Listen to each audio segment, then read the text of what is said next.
Present. Kyra? Here. Shampoo? Yes. Doherty? Here. Eaton. Here. Hennigan? Here.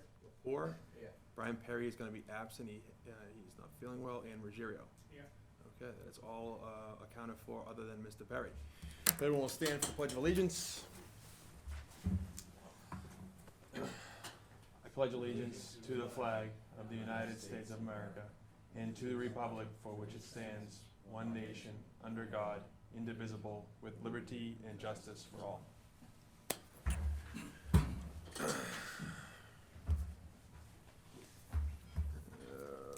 Right, next order of business, the minutes from the September 14th, 2023 meeting, copy of which were just passed out. Second. Motion made and seconded. All those in favor say aye. Aye. Opposed say no. Voted unanimously. The next is gonna be the first appointment of the night. Our first matter of business is gonna be the review and evaluation of bids having been submitted in response to the RFP for a firm to assist with the town manager recruitment. It should say bid, singular. So we only had one bid, so kind of was, before the meeting, I was going over how do we go about, going through this bid as submitted by Community Paradigm Associates. So, just for everyone's knowledge too, so the bid process is obviously twofold. So there's a sealed portion of the money aspect of what they submitted for the bid, and then they have their technical proposal, which we're to review here. We have to evaluate the technical proposal, again, using that form I had sent out in the email. So if you all brought it here, did everyone bring their form that was in the email for the review? Everybody? I got one extra one for you, Ray. I figured someone wouldn't bring it with them. There you go. All right, so we still have to go through the protocol for doing this ranking system. So I figure it would be easiest and probably the best use of our time, seeing as we only had one bid.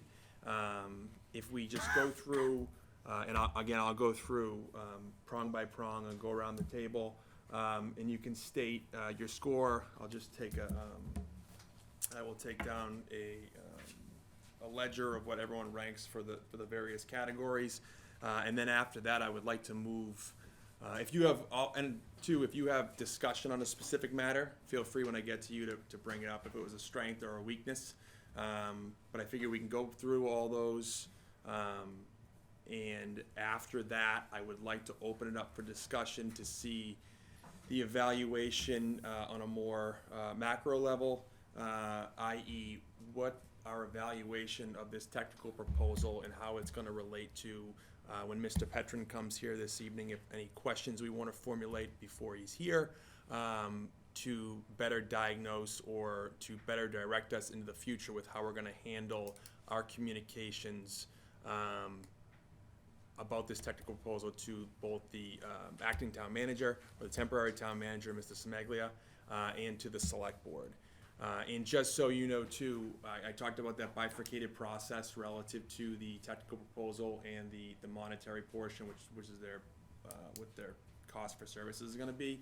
What'll happen is we're going to have to write or communicate through to the Board of Selectmen and to the town manager's office what our recommendations are for this specific bid having been received.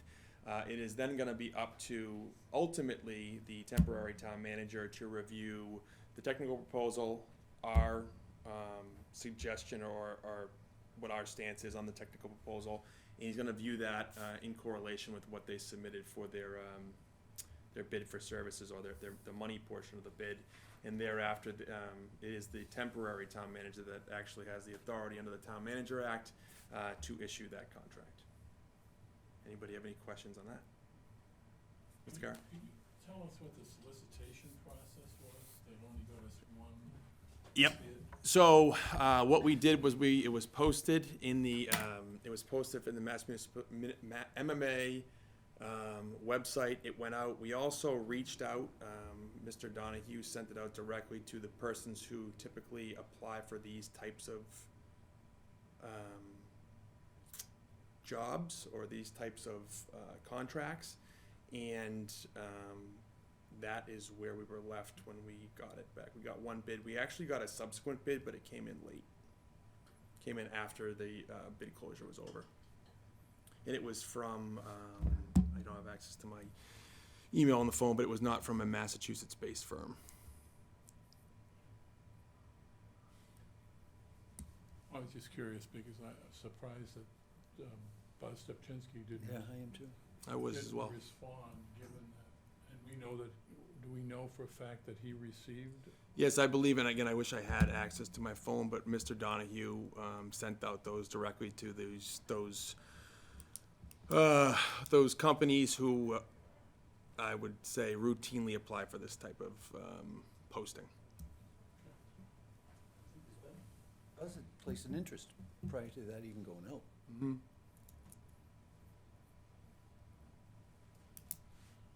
Yeah, I would have thought the Collins Center and him, maybe one or two others might have responded. It was surprising. I was hoping, it was my thought that once it was posted, I thought we would get 3 or 4. And I was dismayed when we got 1.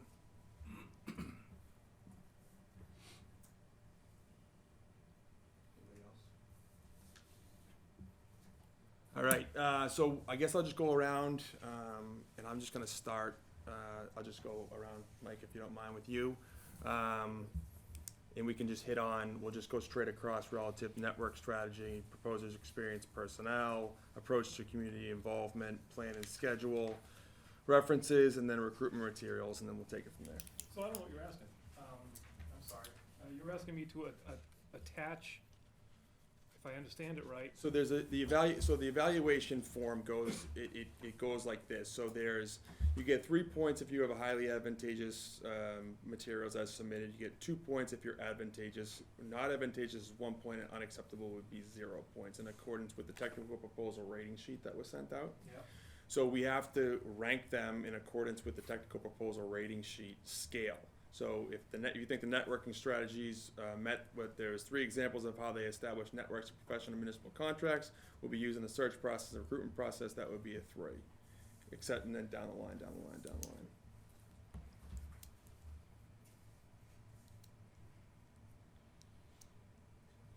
It's this form right here, Mike.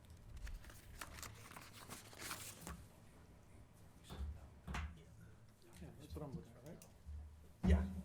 So you have to assign a number rating up here to each of these subcategories. So highly advantageous here, the proposal provides 3 examples of how the proposed established networks of professional municipal contacts will be used in the search process and recruitment process to attract a broad range of highly qualified candidates, including women and minorities, which were hit in the technical proposal. Go past me. I need to read it more. Okay. Mr. Hennigan, Yes, are you prepared? I am. All righty. So for the first networking strategies, I ranked it as a 2, advantageous. For the proposer's experience and key personnel, I ranked it a 3. Yep.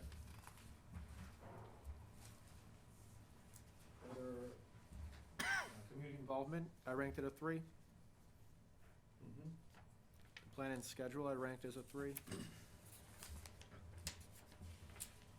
The references, I ranked as a 3. The materials, I ranked as a 2. And that's it. I'll do the total scores after. We're fine with that. Thank you very much, Sean. I just need a few minutes on filling mine out. Sure. Paul? Yep. Networking strategies, a 3. Key personnel, a 2. Community involvement, a 3. Implementation plan and schedule, a 3. References, reading thing, I didn't do any references, like this almost says like you were supposed to Yeah. contact people. Yep. So It would obviously I be, didn't. it would be they provided at least of the 15 most recent persons, Okay, so. then I'll give that a 3 then. And then, the recruit materials, I gave it a 2. Authority? On personnel, I ranked it a 3. On strategies, a 3. On community involvement, a 3. On plan and schedule, a 2. On references, a 2. And recruitment, a 3. You mean materials, John? Well, last one's materials. Yes, 3. Mr. Kyra? On networking, I ranked it a 2. On key personnel, a 3.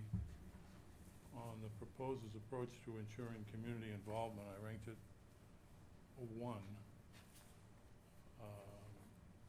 On implementation plan and schedule, I ranked it a 3.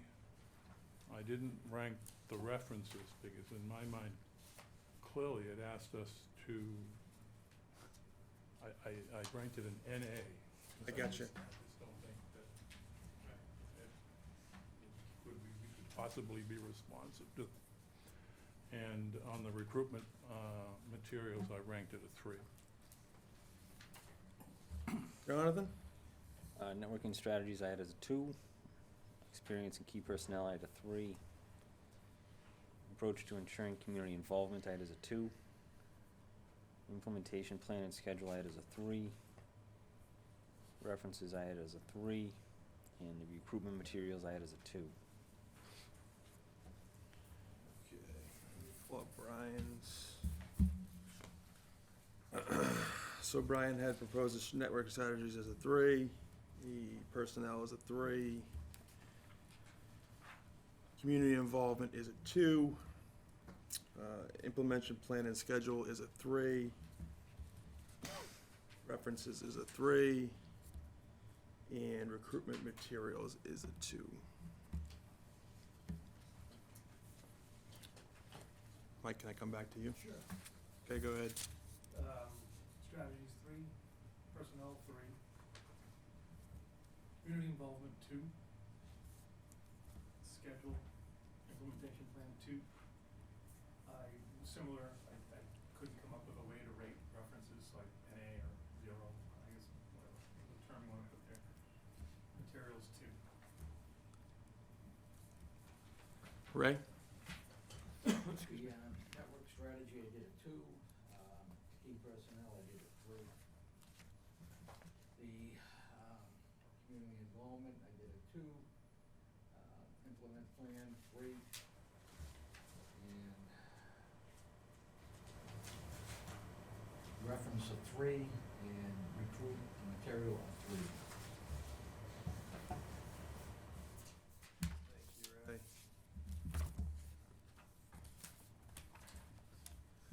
I had the strategy, networking strategy is a 3, personnel experience, I had a 3, community involvement, so I took that actually quite literally, and talking about the examples, so I gave it a 0 or an NA, because I didn't think they provided actual examples relative to the, in accordance with what the ranking schedule is, and again, this is, I should stop there and say, this type of ranking is just in case you had multiple people coming through and you could rank them by a objective score. So it kind of comes a little bit out of what we're doing here because we only had one applicant to this, or one proposer to the RFP. The plan I had a 3, had a references is not applicable, and I'll get to that after. And then materials, I had a 2. So in accordance with the RFP, obviously we went through that, that exercise. And again, that was done because is what the RFP said when we put it out. But again, I think that we're in the precarious position now. We only had one person interview, although I think it's a very good applicant. We are left to deal with how do we take what we have here and kind of move it forward. And one thing I would like to kind of talk about here is relative to the references specifically. I think it would be prudent of us when we decide where we're going to go with this specific applicant, that we have a conversation with our acting town manager and ask him to do some more of those reaching out references, so he can view our suggestion next to the references, next to the price proposal. I think that is probably the best course of action, and to make sure that we're making the best choice for the town. So I would like to frame it that way moving forward. But I think what I want to do is now I want to open it up to the committee just to talk about the overall feelings about the proposal as received. And then we can, from there, I would hope that we can formulate any questions or concerns we want to address to Mr. Petrin. It'll be John Petrin here this evening too, who will be the lead consultant on the projects if granted the contract. Some clarifications that we can use when we communicate with the town manager and with the select board. I seem to be pretty experienced in this workspace. Mm. So, one thing that stuck out to me was, this is what they do. This is a lot of what they specialize in, so I imagine their experience would be, I think a pretty significant assistance to us as we navigate this process. As far as the questions we should ask, to be honest, some of these categories I think lend themselves to pretty good questions. Like, could you provide some examples of how you would use your established network with professional municipal contacts to generate a qualified pool of applicants for us? And how would you approach ensuring community involvement? Could you provide us with more specific project examples as to how you've done that and incorporated community feedback into the process? They provided a timeline that I think pretty well aligns with what we had discussed in September. Mhm. So maybe they just watched the meeting and tried to calculate backwards like the way we did.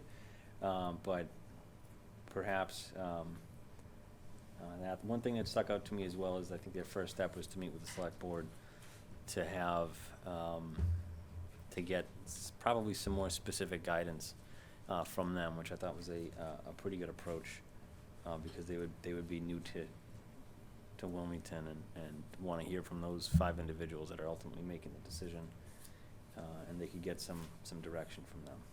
But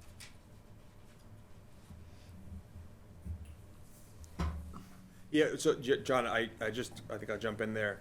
I agree with that, so when the time comes, you can ask most of those questions. I specifically, when I was going through the technical proposal, some of the questions I came up with specifically relative to citizen involvement.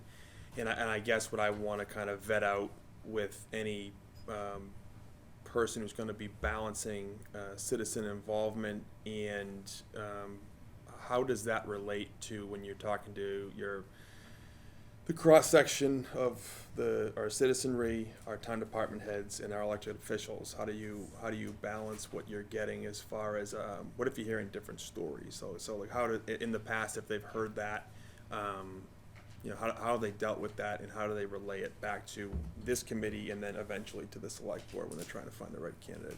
Something that crossed my mind. A couple of other things I just wanted to get ahead of or kind of ask a question of, not that I think it would happen or I hope it would happen, but what happens in the instance when there's when they do this, when you do a recruitment, right? Because they talk about actively recruiting individuals, and I understand that's part of this job.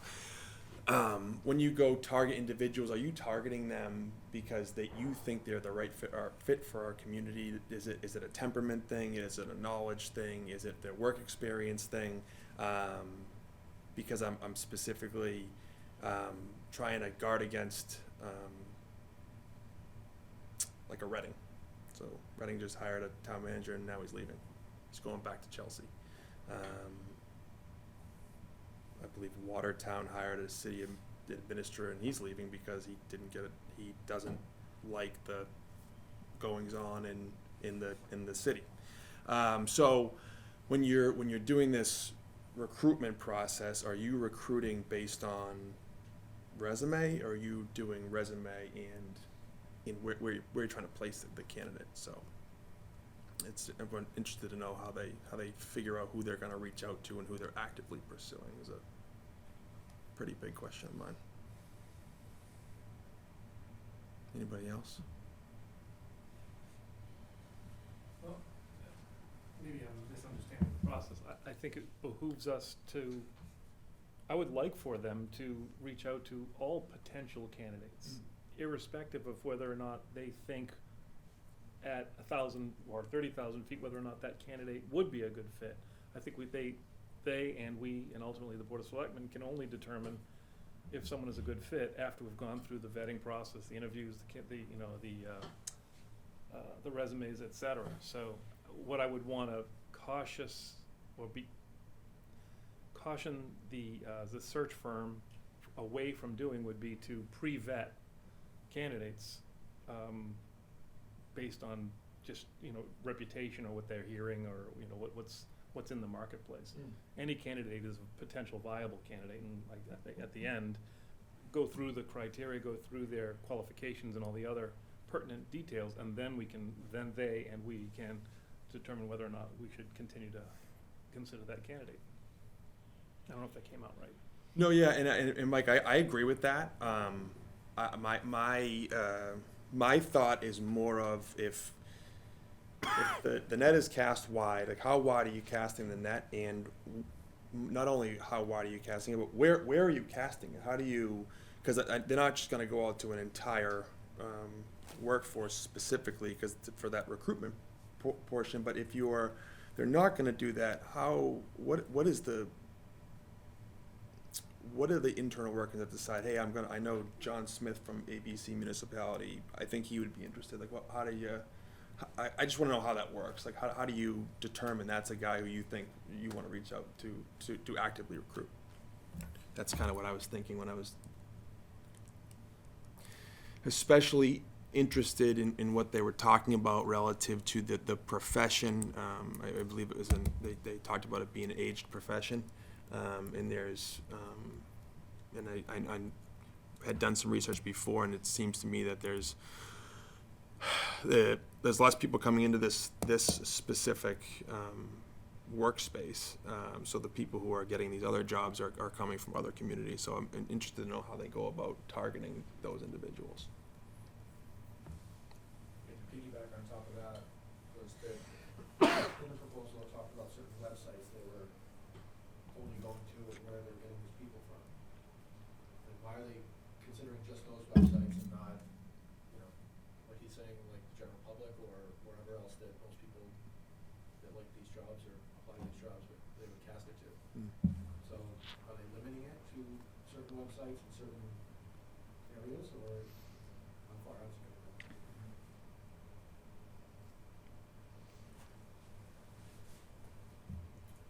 I mean, yeah, I think that's a good question, and I think really what the goal of asking them to come in tonight is, I think it's pretty important to get ahead of some of this stuff and not kind of be reactive, but be proactive.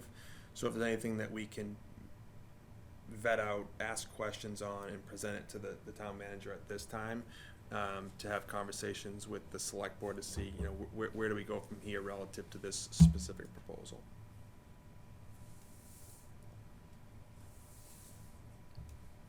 John, anything? My only concern is if, or whatever firm is hired, they're gonna have multiple clients. And how are they going to decide that one client should come to us to be interviewed and someone else goes someplace else? Is it going to come down to experience? Is it going to come down to our reputation? Is it going to come down to money? We've got to decide on that. How we're gonna handle it. Ultimately, they're seeing the pool of applicants and kind of trimming it down to semifinalists. And I think ultimately we're deciding who to recommend. A smaller pool of finalists to the select board. They can do with it what they want, but I think certainly there's a measure of control that this consultant would have in who makes it to the second stage where we're meeting with applicants, because some folks won't make it to that point. I think that's really where that question, John, would come up, which is, how are you deciding who makes it to to meet with us. Yeah. And what that process is, because I mean, there's only certain level of specificity that you can use to describe that. It's essentially like a half a sentence in the proposal.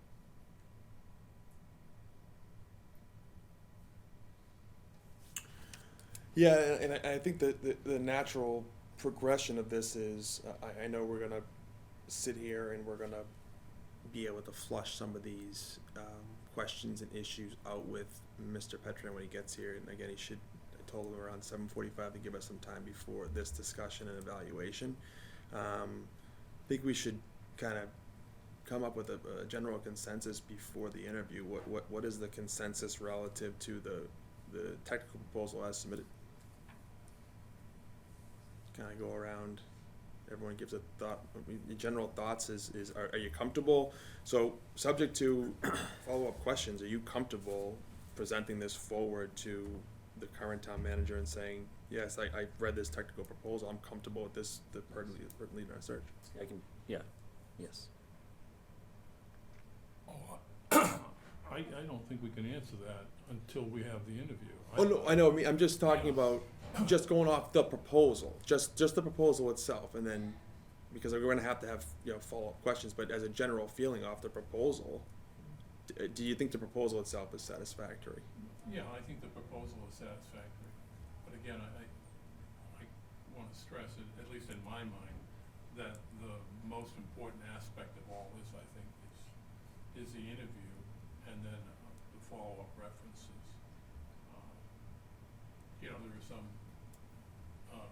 consultants that can do a very good job in terms of presenting a pretty package, but I think you really want to get to the meat of the thing when we talk to Mr. Petrin and whoever else is here.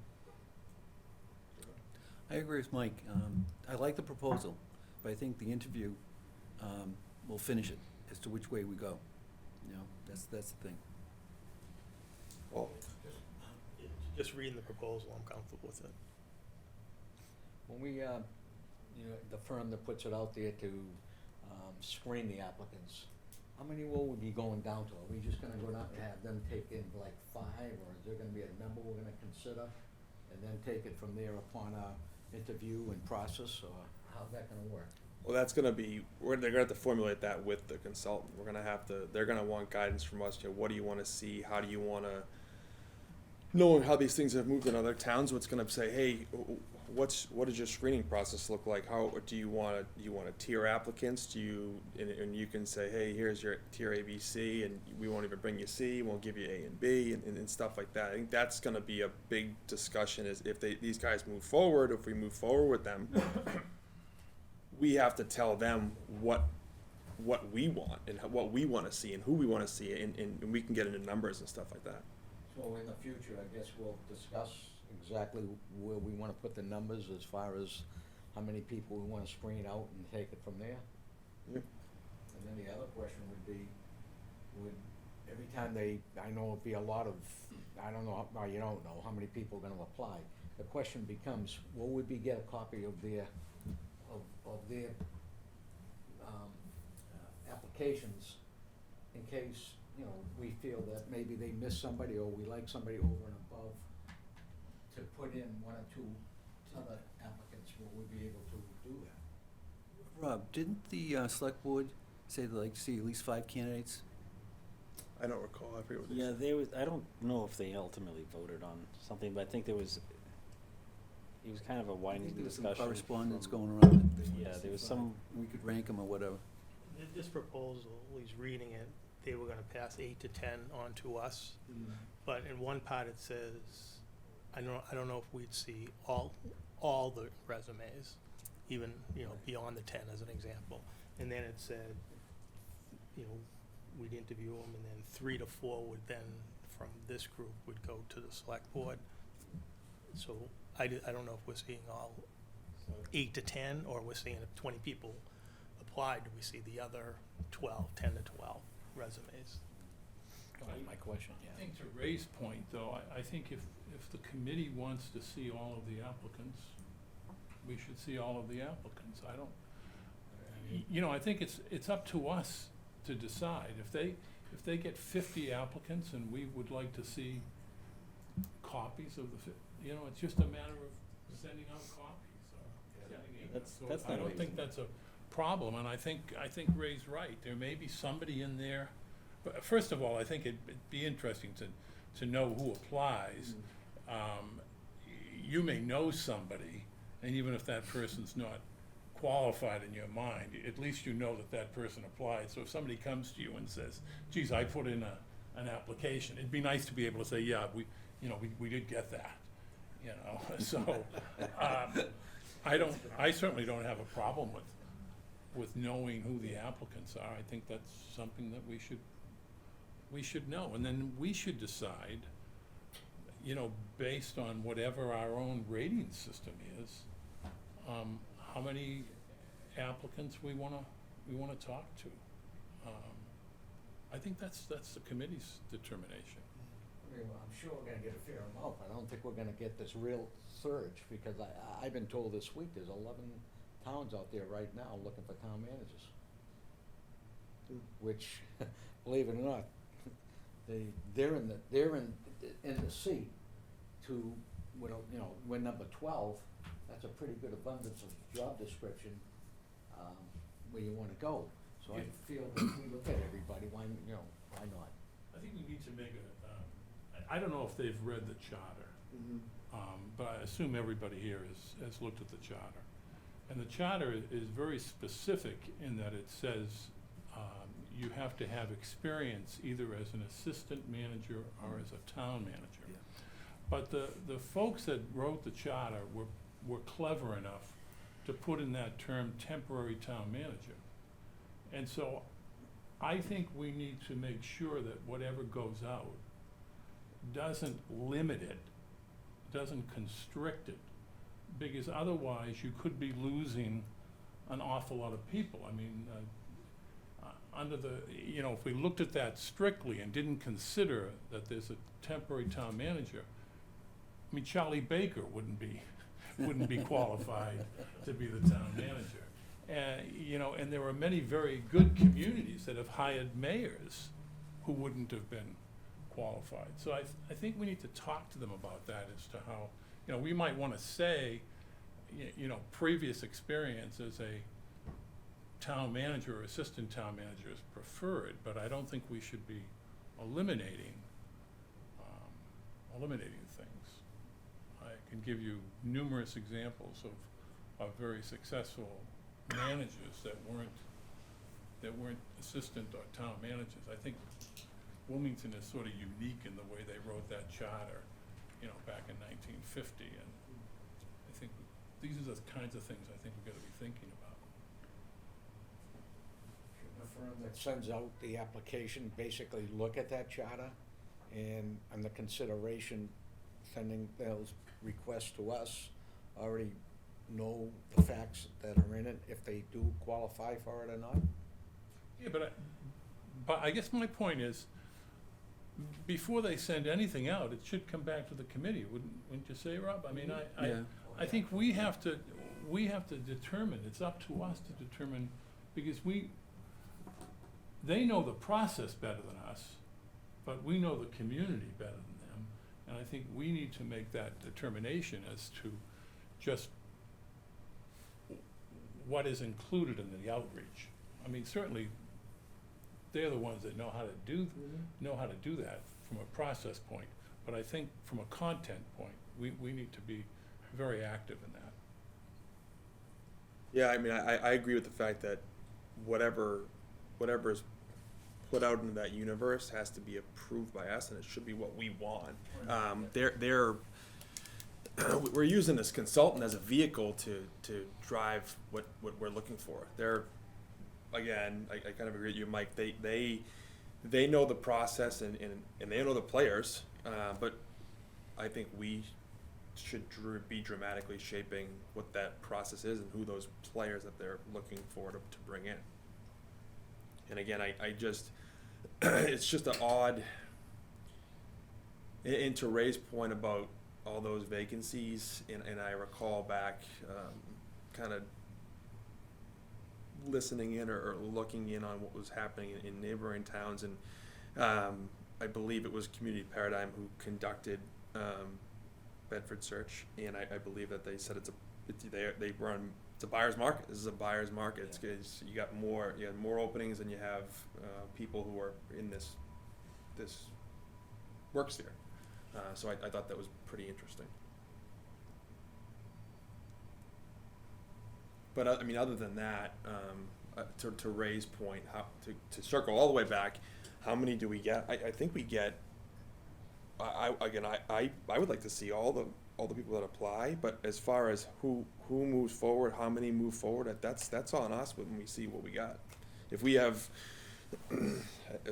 just pick a number, say if we have 9 candidates that we really like, and we have to bring them in, and we have a hard time coming down, and maybe we have communications between us, and we say, listen, there's 5, there end up being 5 good ones, we can send 5 on. If there are, hey, there's really only 3 good ones, we can send 3 goods on. I think it's just making sure that we are all in agreement what it's gonna look like putting these people forth. That was kind of where I was gonna lead to, you got there. I don't think it's prudent for us to wrestle over what the number is here. It's premature. Ultimately, I think it will be dictated by the quantity of applicants we get. And you know, Ray, just when you said what you said about there being that many communities that are in the same spot, you know, that will potentially chill the number of applications we That's what get, I'm you saying, know? Tony. I did do a follow-up with a few, and they're saying they're not getting the applicants they expected to get. Yeah. That there's a lot of shortage, they expected to get abundance, and they're not getting them. I guess we'll cross that bridge when we get there, but I hope that Community Innovations, that's the name of the company? I'm Community sorry. Paradigm. Paradigm, sorry. That they have broad reach, and that's, I don't remember picking that up from their content, but when we talk about Massachusetts, right? So we talked about how many communities in Massachusetts are looking for town managers, and that's a finite number. But if hopefully the consultant has access to the search tools and the vehicles and the personnel, and, you know, it's a large country. I'm not saying necessarily we're gonna find someone in Wisconsin to come up to Massachusetts, but it's certainly plausible that we could find someone in Connecticut or Rhode Island or New York. And hopefully they have the access and the ability and the means to go out and seek those candidates from those regions as well as Massachusetts.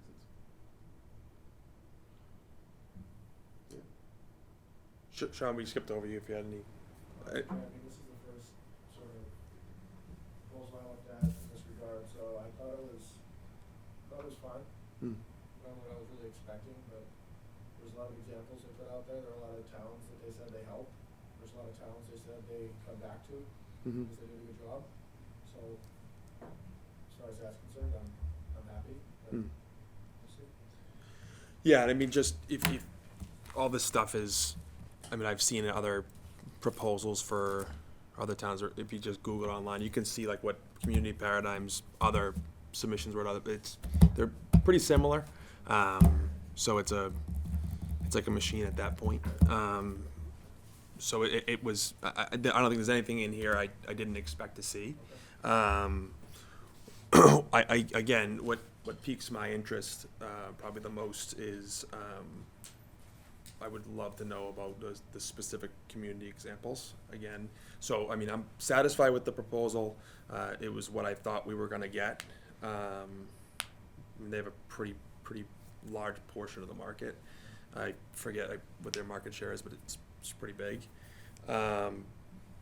So obviously they're doing a good job for these municipalities that are hiring them for their services.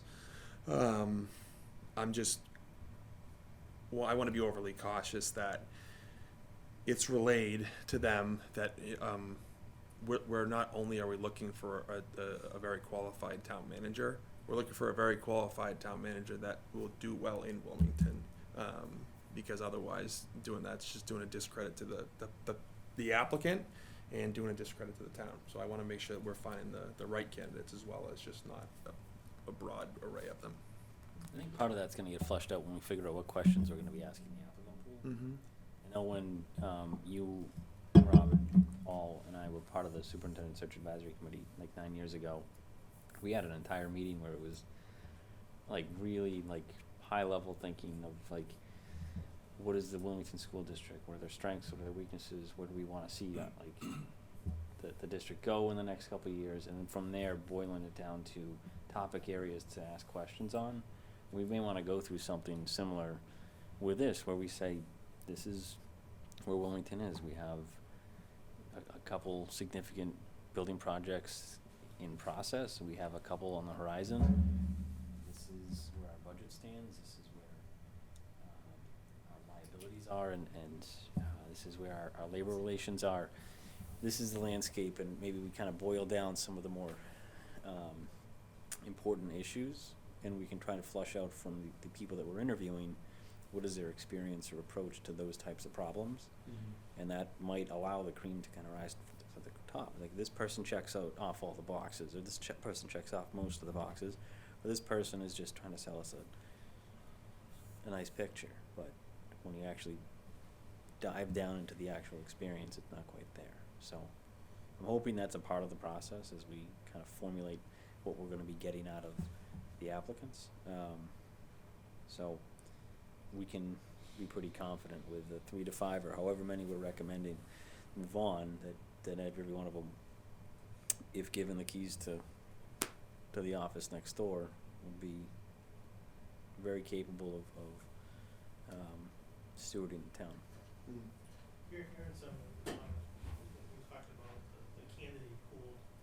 We asked this group, this gentleman, a question around, because they have a couple searches going on now. They've got other searches that, I don't really know how to phrase the question, but essentially, if you've had a search that you did not get the candidate pool that you thought you would get, what did you do? Like, how did you increase that pool or improve it? Like, what were the next steps? Just to try to get an idea of, what would be the next thing they would do if they got, 3 people applied and they weren't necessarily qualified. The other thing too is you have to look at what's the salary and what's the benefits gonna be. That will draw people in, we all got, I think we all got a email from Bev showing that the surrounding communities pay their town or city managers, Jeff was towards the bottom, so whatever we do, we're going to be very competitive on the salary, and the benefits. I think they can help us in that determination based upon They what should be they've able to. seen out in the marketplace and based upon the size of the community, et cetera. And when you looked at some of the examples in here, I think that it made sense the way they included those particular examples. The other thing I think we want to find out is if some of us, some of you may know of people out there in other communities, maybe assistant managers or people you've run into it. I don't think it would be out of line for us to pass on those names to the committee too, and ask him to, ask them to reach out. John mentioned their clients. I think that's something we have to flush out also. Do they have, when you said clients, I assume you meant potential applicants? Yeah. Do they have clients? And if so, is that a conflict? Is that a problem? I didn't think that they had clients, so to speak, but I think we should find out, because if the word client, connotes somebody that is being paid one way or another, and I think that could present a problem. I hope that's not the case. I hope by the word clients, Yeah. they just mean it's a pool of people that they've dealt with and that they know and they're Which is gonna the reach best. out to. Yeah. Otherwise, I think we have a problem So they're- there. Yeah, and that's funny, I never even thought of that. They're not a placement firm, but they're a search firm. That's a Search totally firm, different thing, right, right? and that's what Totally we have to different. make sure, I think. Yeah. Check that box. Never even occurred to me that they might be a placement. Are they here? Do you think they're? Go check on hallway.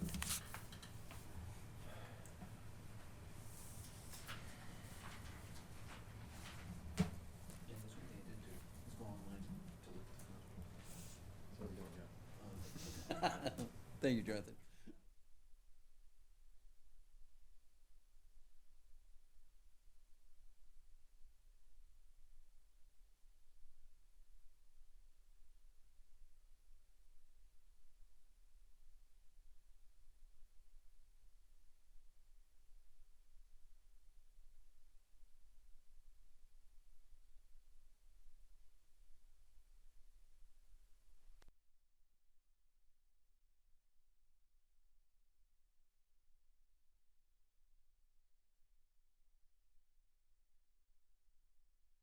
Your current opportunities also list.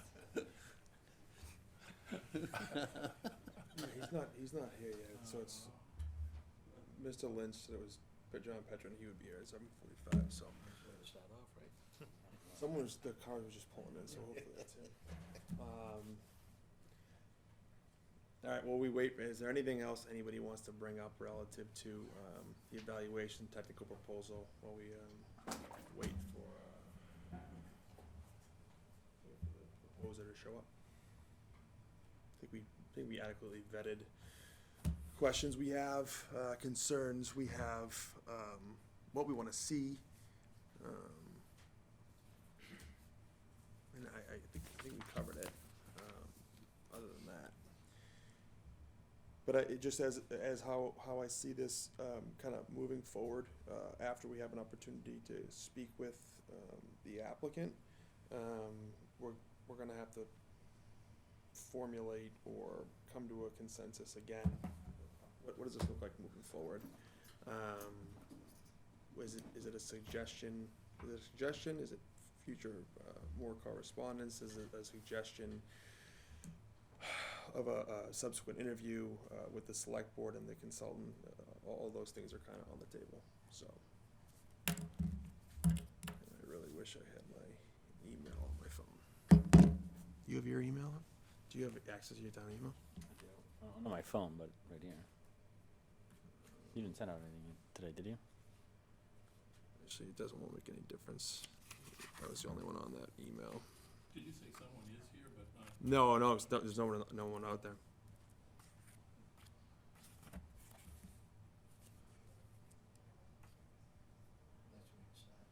Yeah.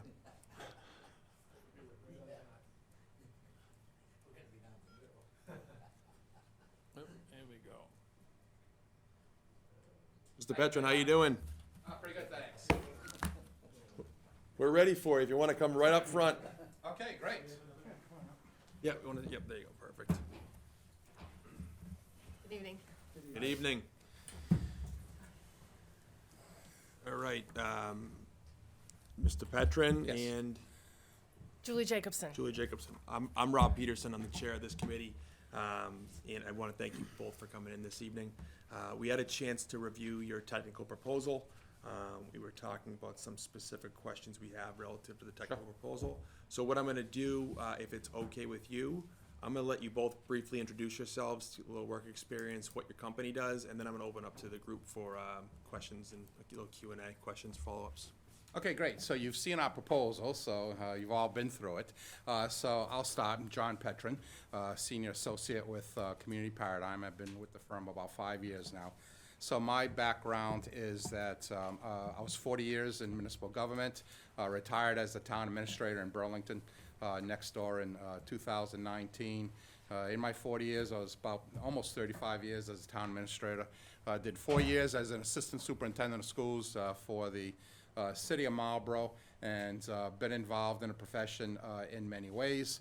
I'm a former president of the MMA and the Managers Association, so involved with that, and so I'll be involved in the search here. I'm also these days, so I work with the firm for Bernie Lynch, and I'm also involved with the Suffolk program, the MMA Suffolk program.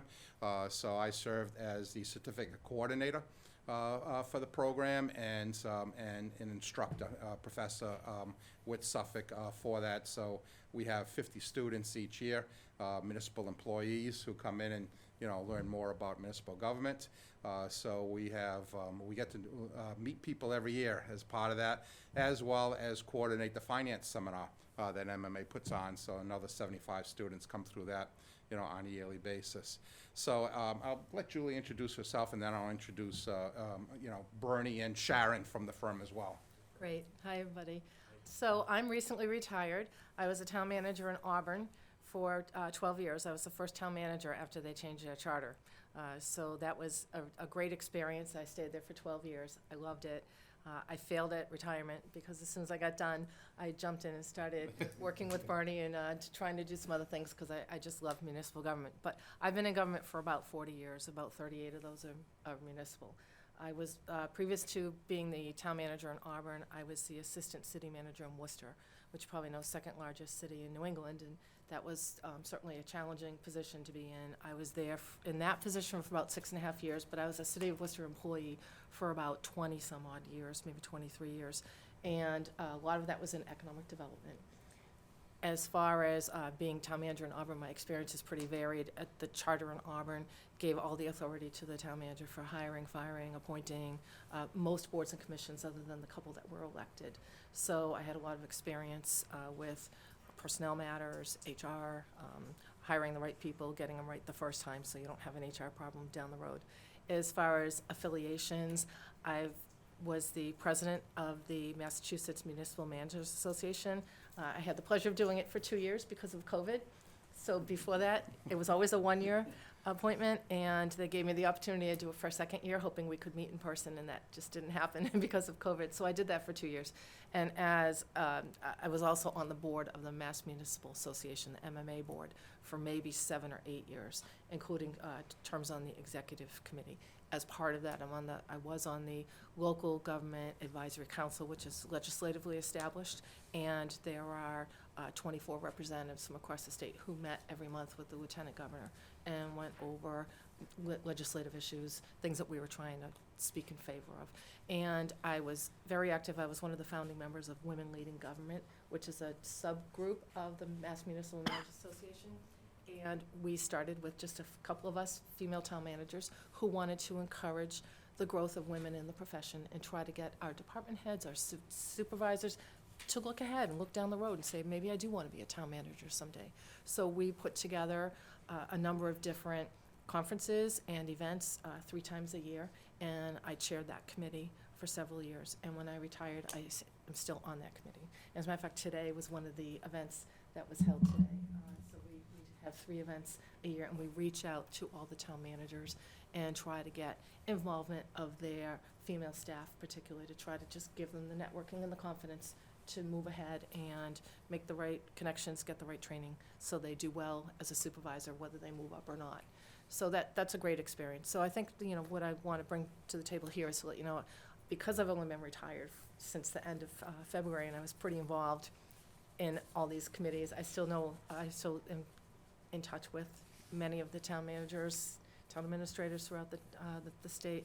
A lot of the town administrators that you've seen, I've hired at some point in my career, and especially in Worcester. It was a good breeding ground for people who are moving on to other positions. So I do maintain those contacts, and I think it's important when you're doing a search, because not everybody wants to be open about the fact that they're potentially considering another position, but they may confide in someone that they are considering it. So I think I can bring that to the table as well. And the other folks that'll have a lot of participation in this process will be Bernie Lynch, who is the principal. The firm, he started the firm 9 years ago, 2014. He was the city manager in Lowell, and prior to that, he was over 20 years town manager in Chelmsford, and again, has close to 40 years in municipal government. And the other person involved will be Sharon Flaherty. So Sharon, the good part about our firm, Sharon is a communications expert. So she can actually correct all my English issues, that I have. But so she was a newspaper reporter and an editor, and then worked in a private sector in communications and public relations. And she's got her master's in English and writing. So she prepares a lot of our documents and reviews and goes through. And so she brings a quality that we need, you know, to the table, you know, that our firm has, you know, in when we're advertising, we're putting material out on behalf of a community. It's being done by a professional, by an expert in that piece. So they'll have, you know, a lot, you know, there'll be participants in this process as well, going forward. So our firm, you've gone through, you know, we've tried to highlight everything. We have a process that we've developed over these years. We're the most active firm in recruiting these days for town manager, town administrative positions. We do about 60%, you know, of the recruitment in the state over the last 5 years in particular. And so we've developed a very good process, you know, in what occurs. We work a lot with screening committees and then with the board. We get department heads involved, you know, in the process. We come out, we interview. We try to have that one-on-one contact, you know, with folks, and also try to get community input, you know, as needed as we go forward, so that we can understand what what's the community looking for in qualities, you know, in your next person, you know, as well as understanding the issues of the community, you know, the opportunities, you know, and the challenges, you know, in each of the communities. So we try to develop that. We put all that information together, and then we recruit. And again, we feel we make a lot of phone calls. We're the only firm that has the capacity to send an email out to every existing manager and assistant manager in the state. So when an opening, when we're advertising, we get it out to everybody. It's not just advertised in the MMA or in the ICMA. We're making the contacts out there. We know a lot of folks, and a lot of people contact us. So we also know who potentially might be available in the market, you know, as we go forward. So that's a little bit about us. You mentioned, Robbie, you had questions from the committee. So we're, you know, here to answer any questions you may have. Okay, I'm gonna open up to the committee. If anybody wants to jump in, just let me know and I'll give you the floor. Do you have relationships with individual applicants? Do you represent, is there a headhunting component for your firm, or is it merely you're just representing municipal and I That's a good question. We represent the community, so we're being hired by the community. We don't have independent, you know, we know our people who are looking to apply. We contact people, you know, to apply, but we don't represent any individuals out there. So we may see certain people, you know, in various searches because they're available. But again, now we're representing you. In this case, the town of Wilmington. We'll be representing Wilmington and, you know, working for the select board at that point. What other communities are the two of you involved in searches right now? So the searches that we have going right now for the firm is Foxborough. We have, we just signed Bolton last week. We're interviewing in Southwick next week. I think those, we don't have, so we've got capacity. Right now, it's been a lot slower this year. For the last few years, there's been a lot of searches the last few years. This year kind of slowed down, thankfully, for the profession. And so there hasn't been as many out there. But those are, Southampton. So we've got a couple of communities out west, you know, at this point, and potentially Reading next door, as Reading is open, and we had done the last search there, and I believe we'll be doing that search again. So we have the capacity at this point in time to do it. So What, and I know we really can't compare apples to apples because every community is very different, but in terms of volume of applicants, what are you seeing as a normal range? these days, what we're saying is 25. So we're seeing on average 25 applicants coming in, and depending on, a lot of it's based on location these days, you know, because people aren't moving, especially with you know, the market, the real estate market of today and so on. So you're not gonna necessarily be potentially looking at a candidate from, you know, Western Mass to come here. What you're looking at, you know, for the most part, is taking that 45-minute circle around the community and looking for people who have the capacity to commute within there. But right now, we're seeing regularly 25 people as applicants for any individual search. Your response talks about some of the community outreach that you've done, but it was pretty vague. So could you talk a little bit to the specifics of the type of ways to engage the community? And I know you mentioned speaking with department heads and speaking with some elected officials as well, but outside of town hall, how are you really trying to gauge what Sure. the community is needing in terms of? So we do it one of two ways particularly. One is a survey, you know, that we will develop and put on your website to get out there. And, you know, I just did a community, we had 200 responses to that. So we take that information. Every once in a while, the community asks us to do a community forum. And we did that in Bedford, you know, earlier this summer, and where we'll meet and we'll talk with folks, you know, and have the discussion. The questions, you know, we ask, you know, I mentioned earlier, you know, we try to get an understanding of, you know, what are the characteristics you're seeking. You know, we try to get to understand Wilmington, you know, a little bit more from your perspective, not ours, from your perspective, and, you know, highlight the challenges, the, you know, the opportunities in particular, and also what are the projects going on? You know, what are some of the things happening, you know, in the community so that we can explain that, you know, going through. We try to pull together a lot of information as to the finances and so on. But on the community outreach, those are the two pieces we've used successfully in the past. The survey works very well because we tend to get more people capable of answering that. The community forums, you know, we've done anywhere from getting 3 people in the room in a typical, meeting in some places to maybe 20, you know, in the room. So. What mediums are you reaching out to folks on for a community survey? Is it like just sending out an email blast or utilizing? So we work with the community as to how they see fit to do that. Every community has, you know, a little bit different, whether it's social media or taking that email blast, you know, that goes out, or leaving it on the website. So at that point, we try to work with usually folks in the office, or if there's a communication person who, you know, has a little bit more understanding communications, we work with them as to which way, you know, which is the best way. I'll throw in, some communities have newsletters, and that's always a good way, you know. A media approach is the best because, you know, different populations and demographics respond to different places where they're gonna get their information. So cable television, a newsletter, bulletin boards. So each community is gonna be unique in where you find the best way that you reach your constituents.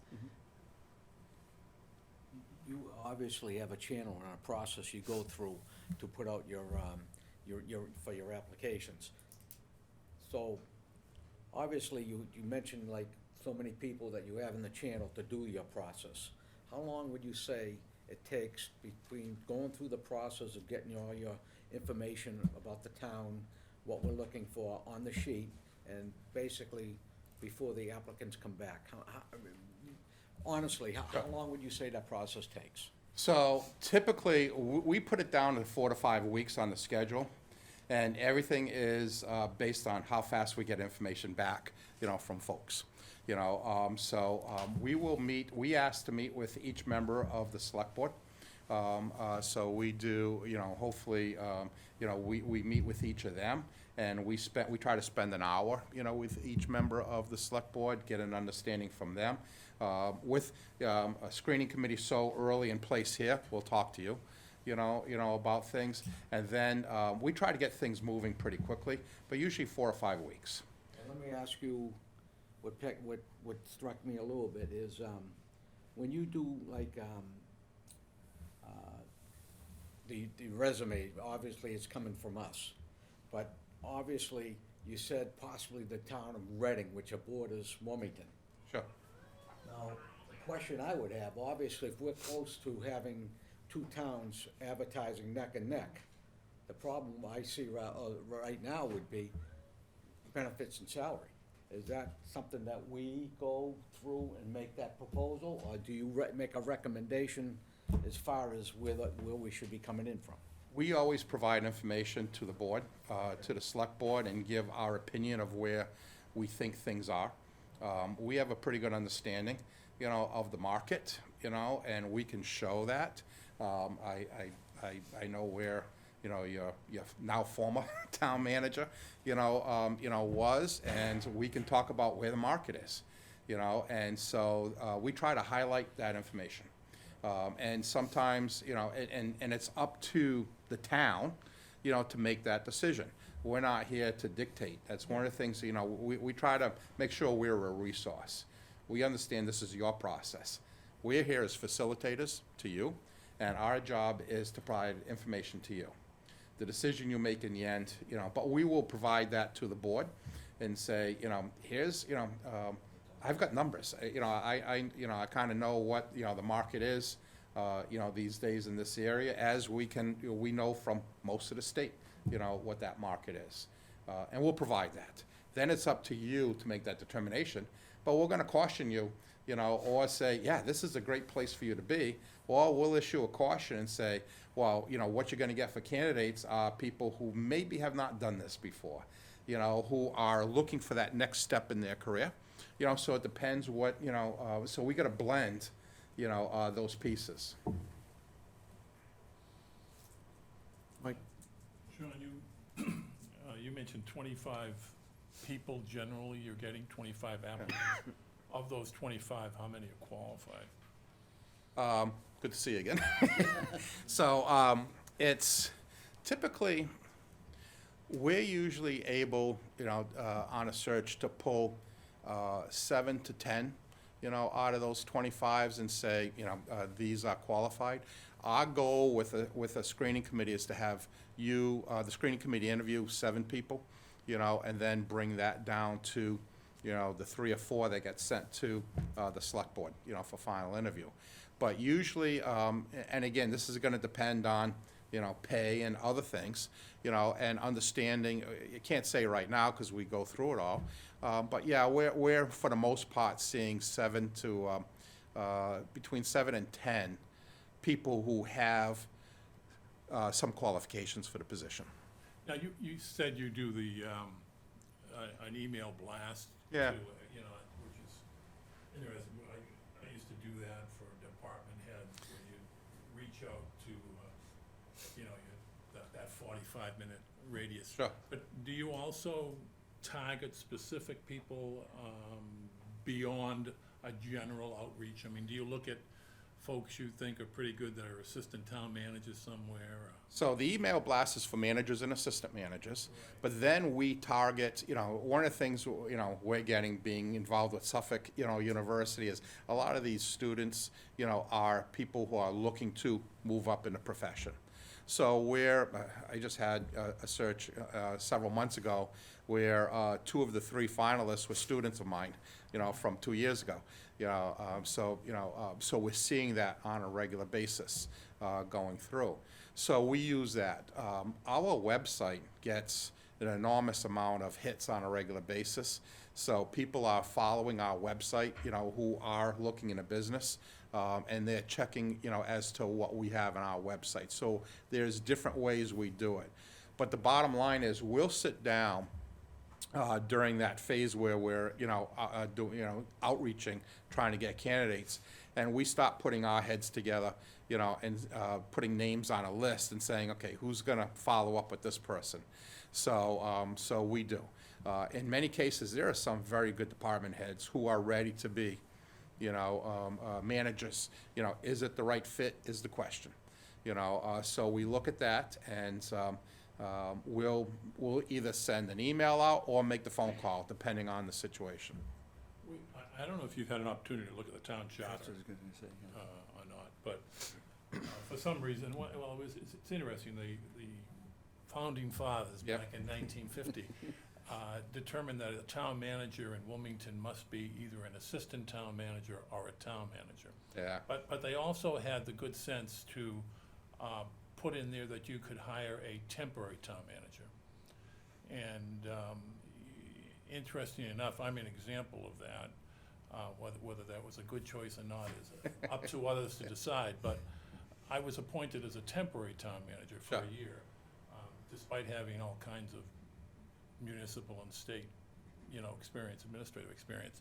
I had to go through that process. And I was saying earlier, if you went strictly by the first part of that charter, Yeah. Charlie Baker wouldn't be qualified to, run the town of Wilmington. Yeah. So I would hope that when you look at that, we may want to say that, we prefer someone with that background, but I wouldn't want to eliminate it, because as you know, there have been many mayors and others that have become managers, and I can think of oh, there's a bunch a of them. dozen. And I mean, could you probably got think people of- locally here, Right. John Curran, Yeah, when he was next mayor, door. He and was a mayor before he was. Exactly, and so, yeah, it doesn't mean you have to have been a town, we were all town managers for the first time in our career someplace. We're not born town managers, so, and they need to develop it, and it's not as if, so I understand, and I did see that, and it's something we'll work with, with the committee. I just don't want to eliminate good people based upon that. Right. and I think- Because we had the situation in one community, and Bernie talks about this, and where they had, that language that you had to have been a town manager, not even an assistant, and it took 3 years for them to fill that position. They just kept appointing interim after interim, and it's just not, it's not healthy, for it. Could you tell us how you approach references? Sure. So one of the things we bring to the table is, first of all, we're knowing a lot of these people coming in. So when we meet with, the screening committee, we're trying to make sure we put all the information, on the table. And try to explain information, because there have been some very good people who have been released from positions, terminated from positions out there. And we try to make sure we provide, is it politics, or was there some reason, valid reasons, for that? So when we do references, we ask for 5 or 6 references, actually, for each person. And that's where Sharon comes in. Very handy. She's excellent at talking to references, being a former the newspaper person. She gets people to talk to her, and when you see our reference reviews, it's basically 2 pages of comments, we're making about a candidate. So between our knowledge and then the fact we'll check the references, and we also may call people that we know that may have worked with somebody, that haven't, been listed as a reference, just to make sure we're getting a background, and, That's the answer I was looking for. Yeah.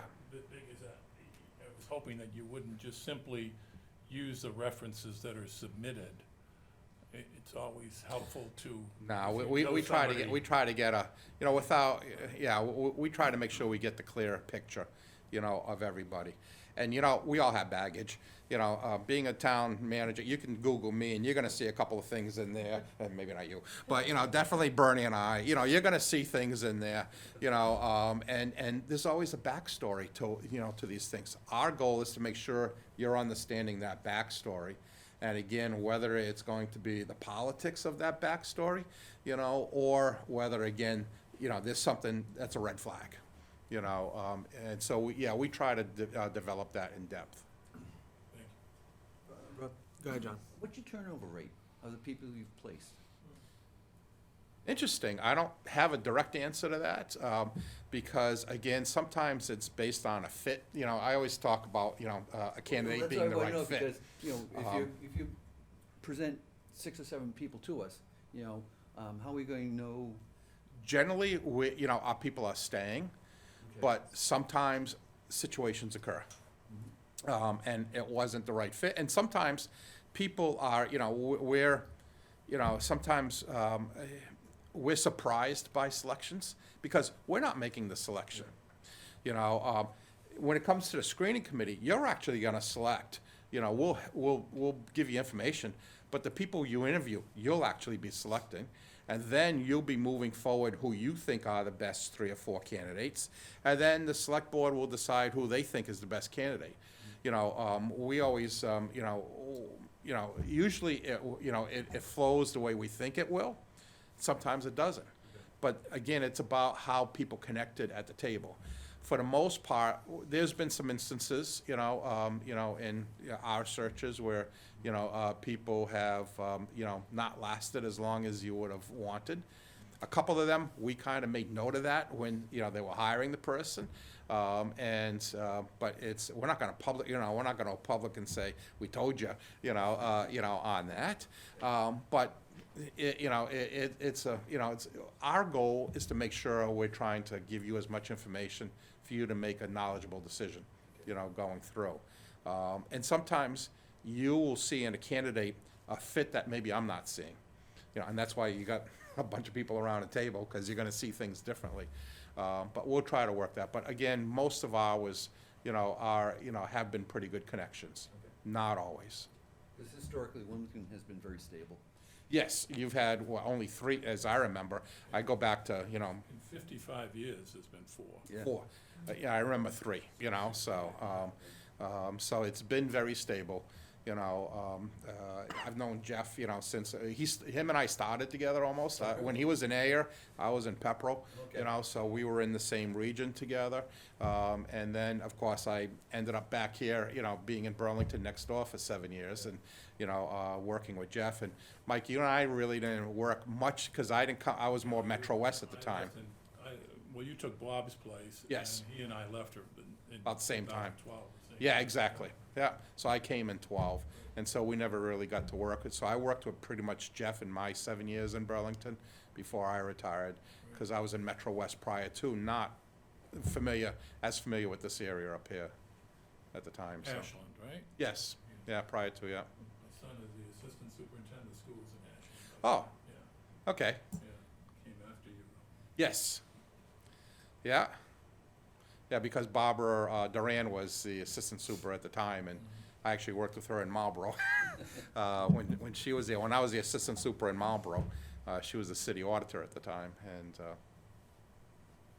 we can go all night like Oh, yeah, this. I was gonna say, Yeah. this might So, not stop. I'll turn it Yeah. back to the chair to see, what other questions there may be. I actually have a question, John. Yeah. So what I see from Community Paradigm, and what I see what you bring into this table here is the specific factor here is recruitment, right?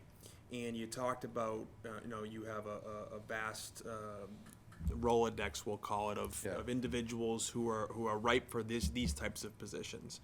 And when we're talking about recruitment, which I think is what you guys bring to the table, and I think that's the added bonus, or that is the reason for hiring a firm like yours. But when we're talking about that, when you're recruiting someone, how do you know when you're doing the recruiting and I know you're gonna have to have discussions with us, with the selectmen, with town department heads.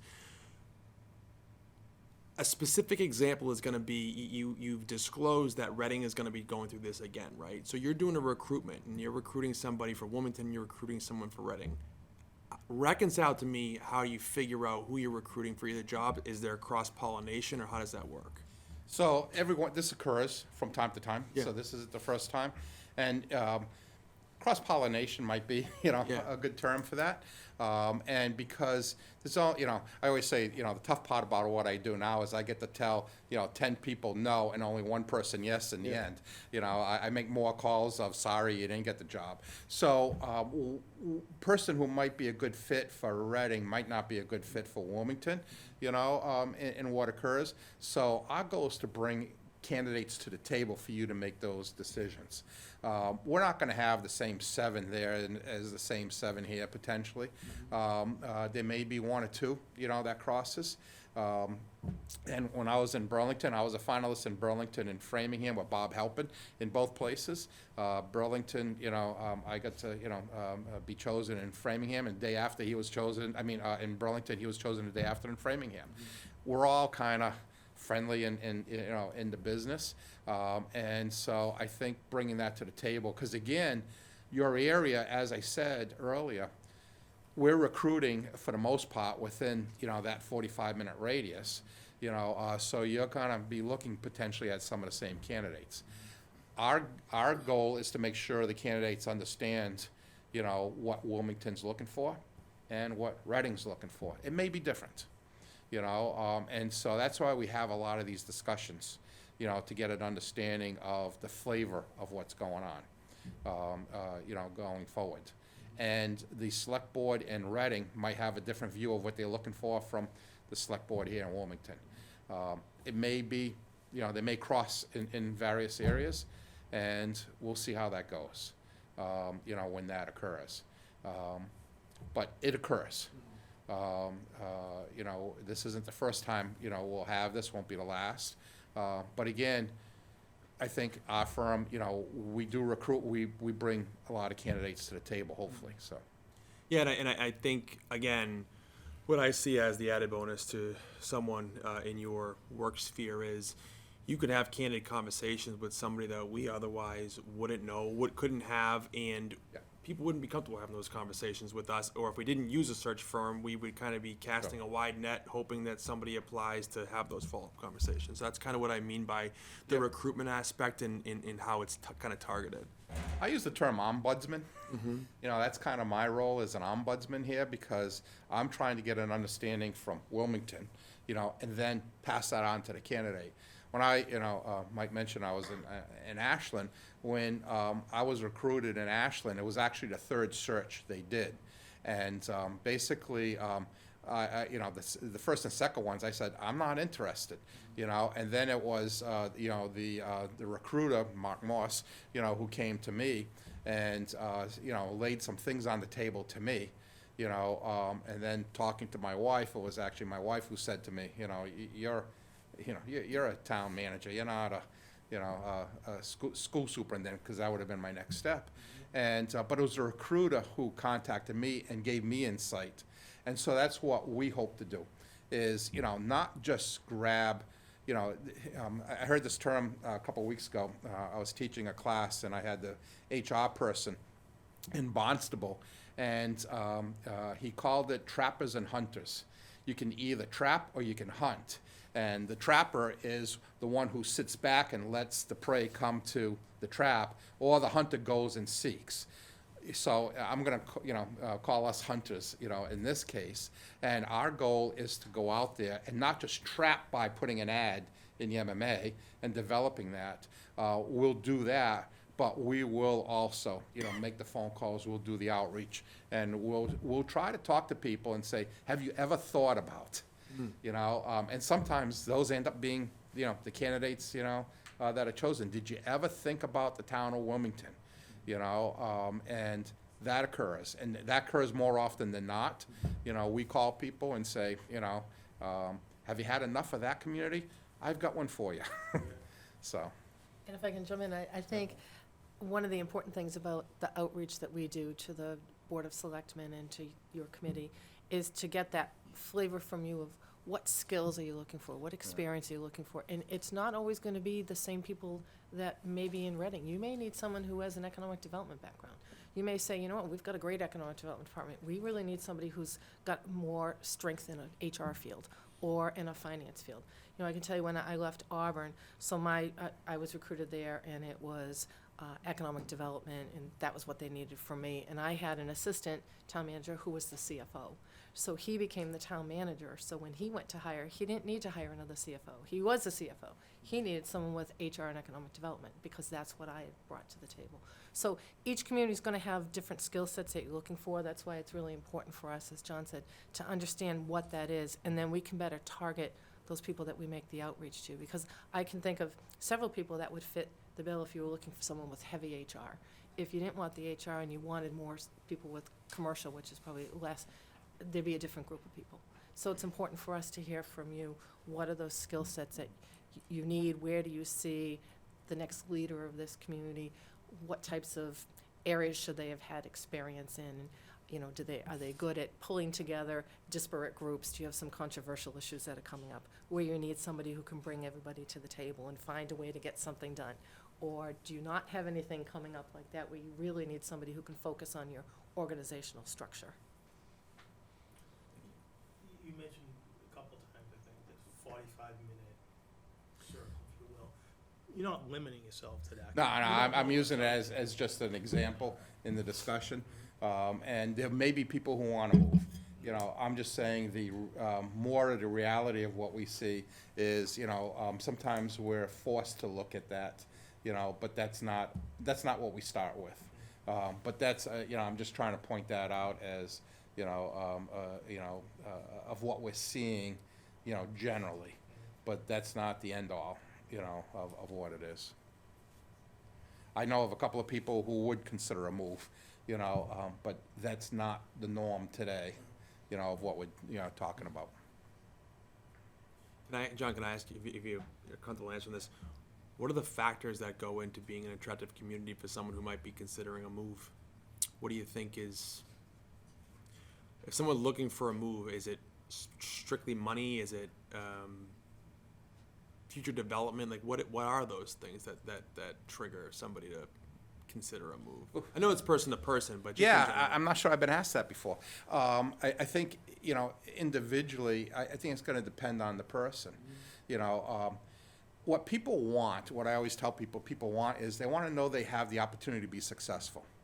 Nobody wants to go in, thinking they're Josh McDaniels and, I'm gonna go in and get fired in my first 2 years, right? And so nobody wants that. Everybody wants to think that they can survive the first contract and have a long-term piece. So what they're looking for, and this is a two-way street at this level, at the town managers, it's a two-way conversation, because they're going to be, and that's what we bring to the table, is someone they can talk to and talk through their concerns. I don't want to say fears, but their concerns. So every person's going to, have a different piece, but usually centered around that is location, pay, and what's the feel in the community, what's happening in a community. And, sometimes we're willing to take on challenges. When I went to Ashland, that was a challenge. When I took that on, it was, at the time. And, we got put on double secret probation by Department of Revenue, even before I got there. So that was a challenge. Other places, you got a great team, so they want to know that there's a team that can work with them potentially. So they want to understand the parameters. Some people aren't afraid of, the challenges. If it requires a new team, some people love, coming in. It depends on the situation, and our goal is to fit the situation so that, the candidates understand it. The worst thing that can happen is that, candidate comes in, you hire somebody, and they say, this is not what I thought it was.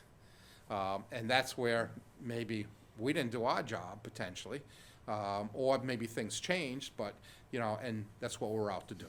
We're out to seek to make sure that a candidate understands the challenges, and that's why it's good to have someone like us to talk to. That's why that's why we got into this, having, the searches, because we've been through this, and making sure, I know, when I did it, having someone to talk to is very important. Because there might not be anybody in the community I know that I can really talk to. So.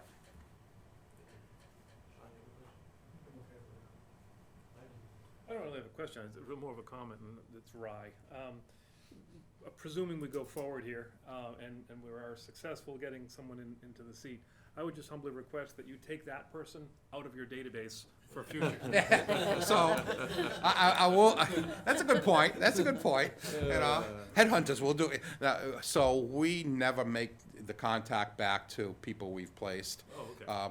They may contact us, but we never make contact back to them. But what we do is, one of the things we do is we call people to say, who do you know out there? Because we may not be aware of someone, but we'll call somebody, that maybe we've just placed because we got a good relationship with that person. and we'll say, you know, who in your former town could we steal? You know, but, you know, it's like, you know, who out there do you think is ready for this? I was only half kidding, but it's good. Guys, to- actually, we get asked that every once in a while, and, you know, so again, our goal is not to, you know, is not to poach from where we've placed. But if a candidate will call us and say, hey, you know, it's been 4 years later, 5 years later, and you know, that's their choice, but we won't make the phone call.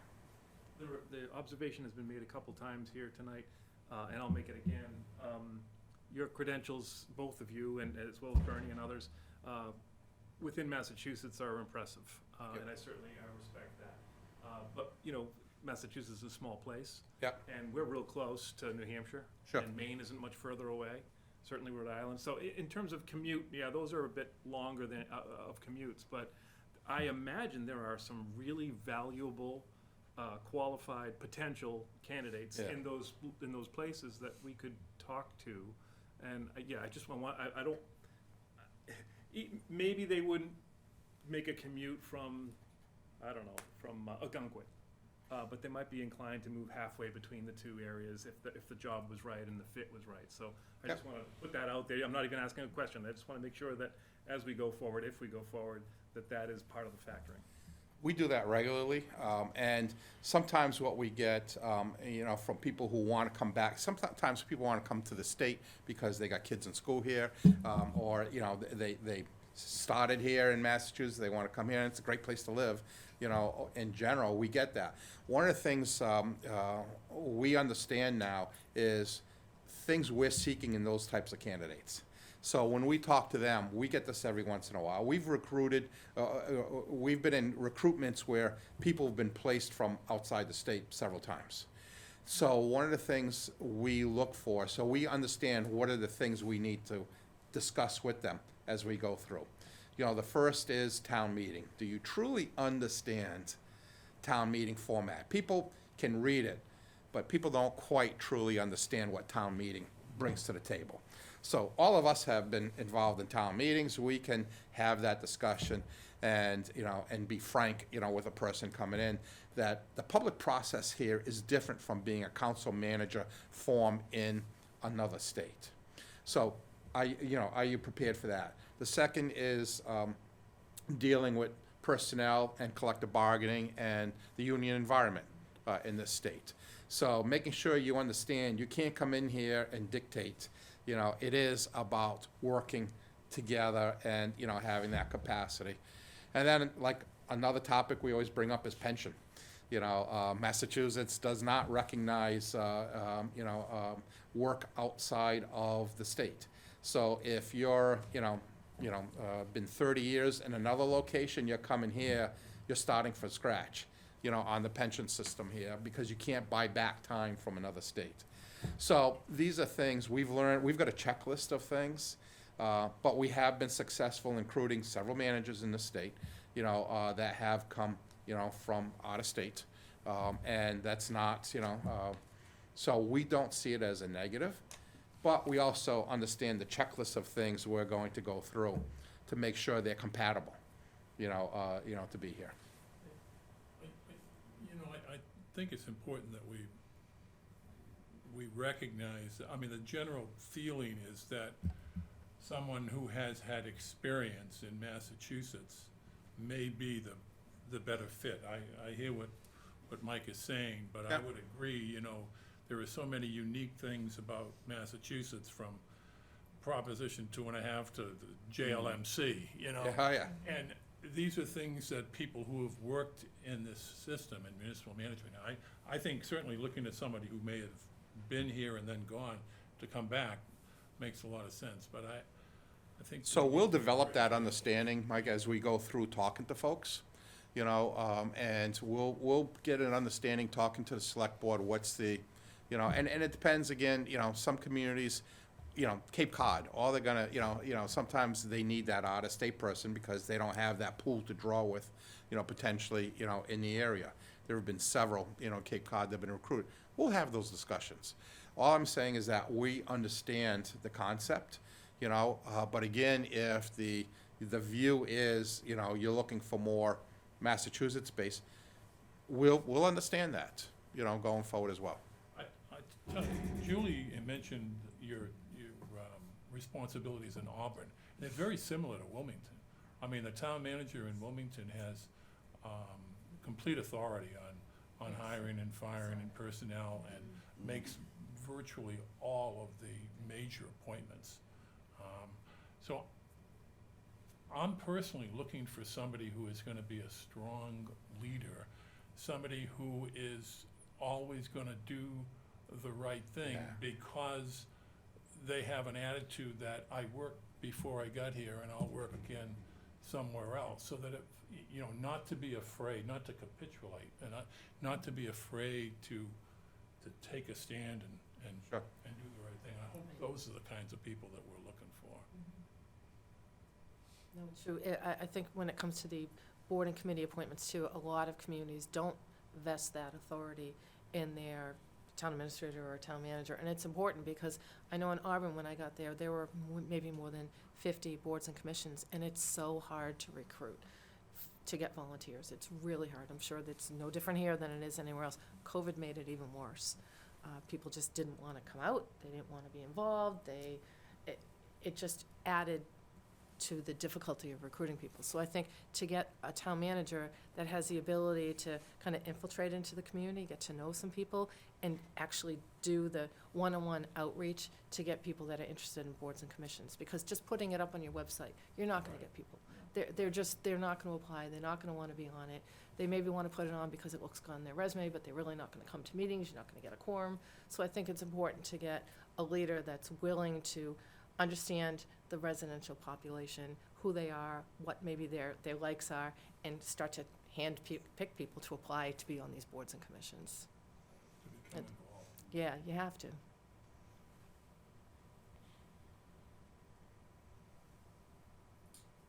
questions for the applicant?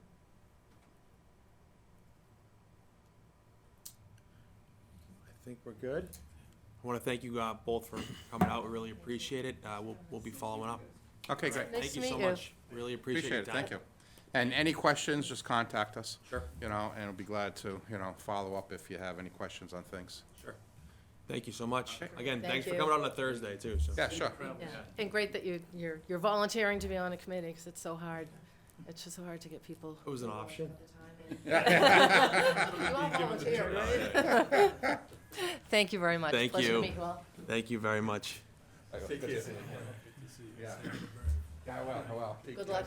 Take care now. Thank you. Folks, take care. Take care. Have a nice night. Safe drive home. What do we got? 8:30. Yeah, that's 8:37. All right.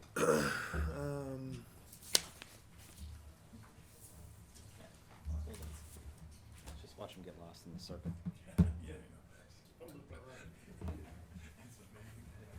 That's the first test.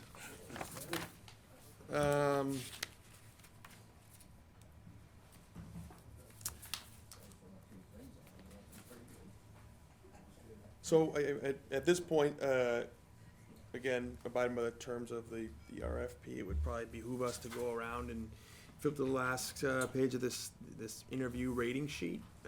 Is either highly advantageous, not advantageous, or unacceptable. Again, it's a 3-2-1-0 score again. Again, this was more in place if there was multiple firms vying for it, so you could objectively separate. But I think we should go ahead and rank that anyway. So, if okay, John, I'll start with you and go around the table. I'd say 3. We're talking about the interview? Yeah, the interview. 3. Paul? 3.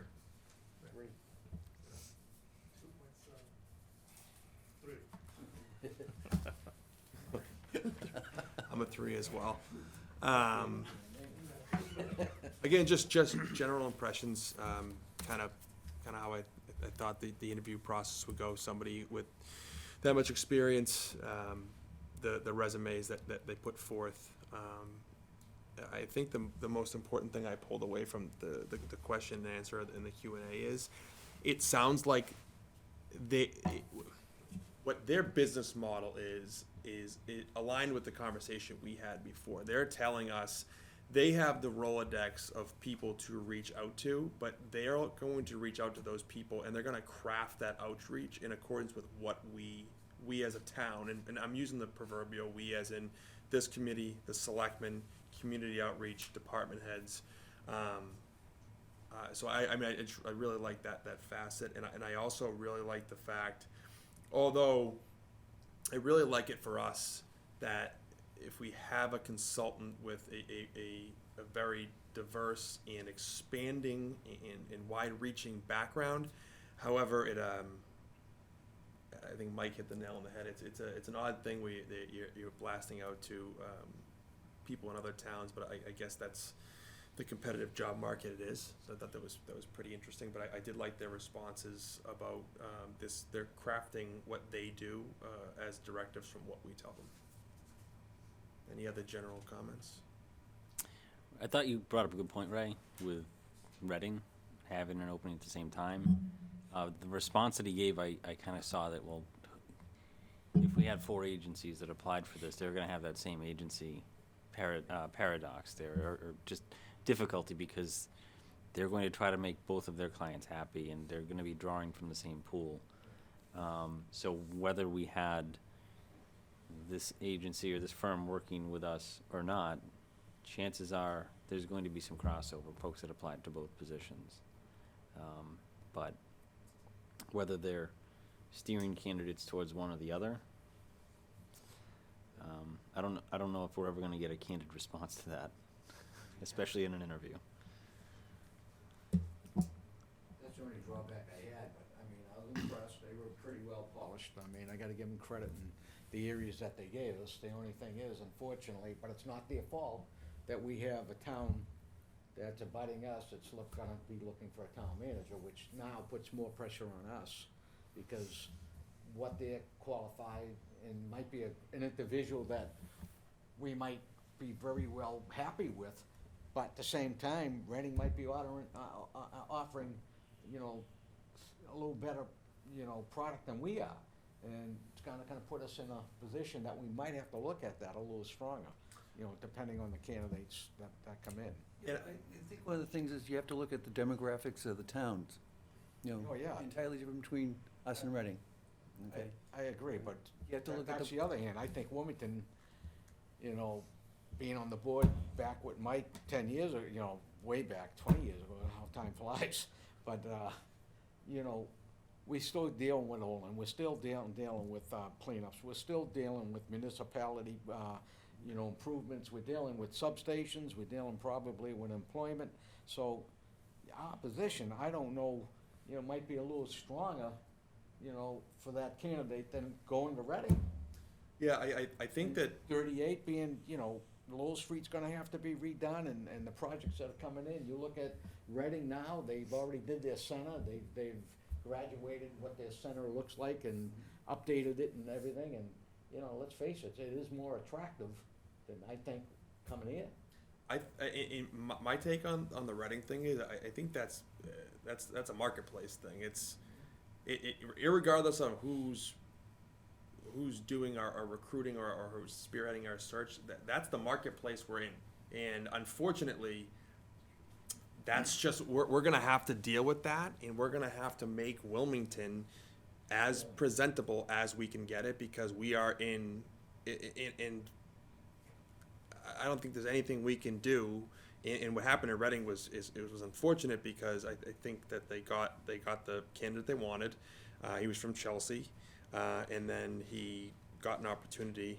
I assume pay came into play there, to go back to Chelsea, and he was there for 18 months, and he left. I don't think he had any issue with Reading. I think it was just that he wanted to go back to where he started. But that's, again, we're entering that market, and also the market with Foxborough, Bolton, Southwick, Southampton, those folks too. So that's our competition.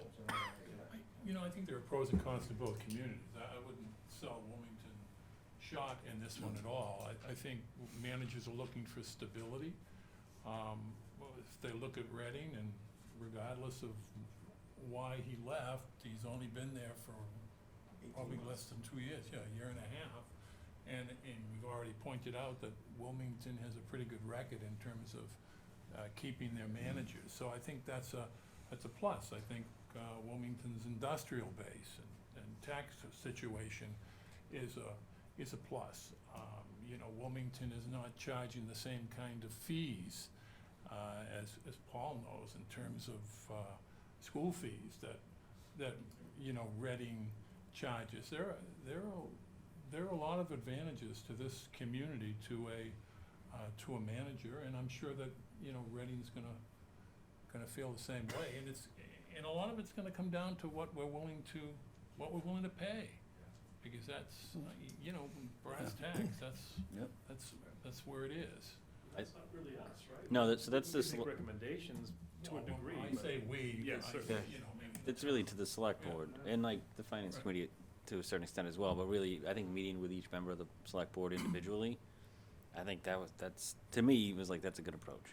If you get them all in a room, I don't know if you could get an executive session on that one, but you might be getting pulled in 5 different directions, and I don't think you can do it in an hour. But meeting with each one individually, you can try to flush out some issues and try and get across the point, like, no one's going to be happy with what the market is. No resident is gonna be happy with what the market is for pay for a town manager now, because it's kind of gone the rate of CEO pay.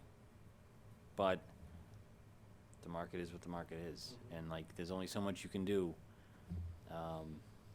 if you want to attract the best of the best.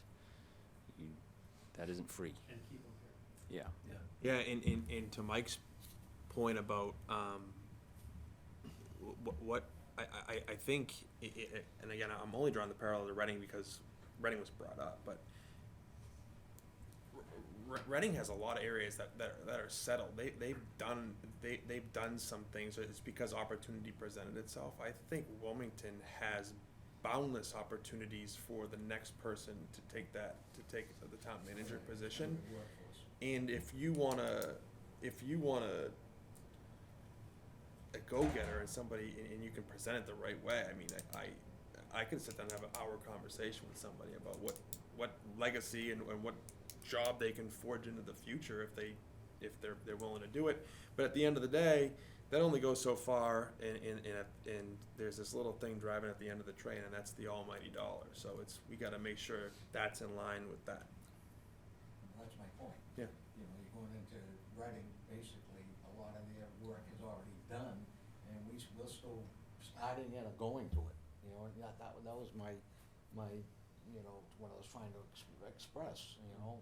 Do you want, you know, some of these positions, you come in, you're gonna take an easier, and if the pay is equal to or even a little better than we are, obviously you're gonna go with the easier, I would think, job, rather than put the stress on yourself. But some people might really love You the know, opportunity. and everybody's worried about stress today. Yeah, I mean, I think And families. I think I agree with Mike Shampoo. I don't think necessarily. I mean, I don't cast aspersions for anyone for thinking that way. They're going to take an easier job. That's their purview. But I would prefer the other guy who wants to he wants to forge his own legacy and get paid well, but he wants to do well while getting paid well. So. Part of growth, Yeah, improvement. that's what I mean. I think there's a lot of, I think Wilmington presents that opportunity. Like Mike said, it's gonna come down, one of you said, it's gonna come down to the pay. Usually will. At the end of the day, I think that's it. The best job in the world that doesn't pay, you're not gonna get candidates. What's the next step? The wives are always gonna play into this. We have to decide, what we're gonna do with the bid.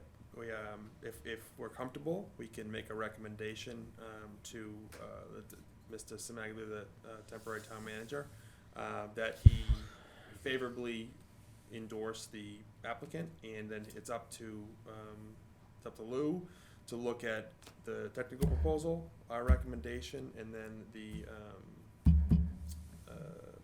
monetary side of the proposal. And it's again, under the Town Manager Act, it's up to Lou to issue the contract to the consultant. But we also put in the RFP, and it should be communicated to the select board if they wish to further interview the applicant, they can. However, I think that the conversations we had before at the select board's meeting was that they were kind of not deferring to us, but they wanted us to handle stuff like that, and I think we aptly did that tonight, so. It would be, we can go one of two ways. We can just make a recommendation that, hey, we weren't in favor of this, or we can make a recommendation to the town manager that we were in favor. We reviewed the technical proposal, we interviewed them, we were, obviously, you scored it highly advantageous on everybody here, and that we make the recommendation that upon review of their price proposal, that they be extended the opportunity to work for the town.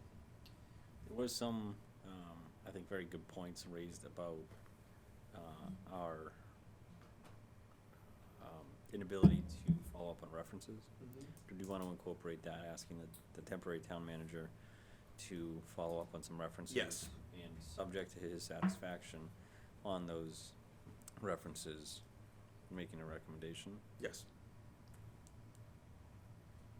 I think we should maybe just make a motion that we have found, that the committee has determined that the applicant is suitable, or whatever word we wanna make, and that we would recommend that the board take the appropriate action, whatever that entails. Yeah, I think- Taking references or interviewing if they want, but that we move forward and indicate that we've determined that the applicant is qualified.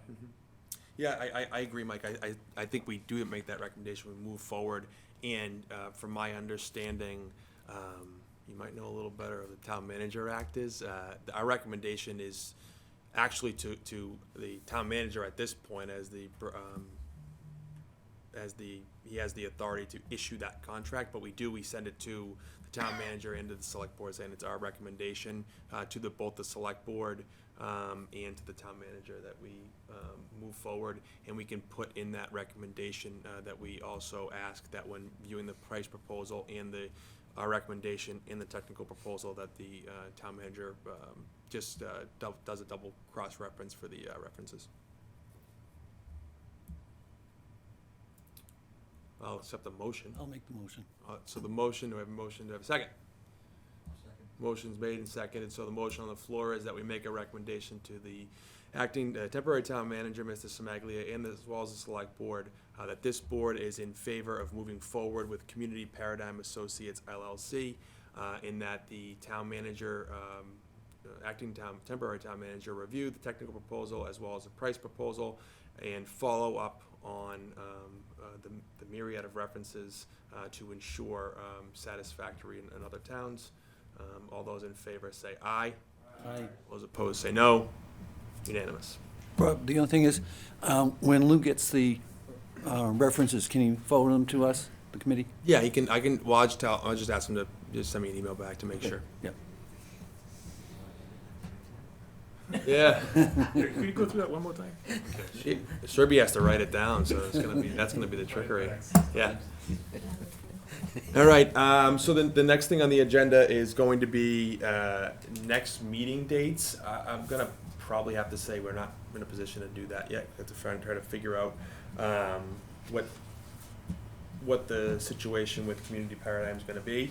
And then it's also the same for topics for next meeting. We're gonna have to decide if the contract gets extended and what we're looking at, so. One question, on Sure. these scoring sheets, do we need to pass them into you? No, I got it, it's fine. Okay, then on some things, we will determine that. I wrote them all down, Okay. so I already all right, have all your okay, stuff. Okay. I already have everyone's scores. All right, motion to adjourn. Motion to adjourn. Do I have a second? All in favor, say aye. Opposed? Good evening. Good night.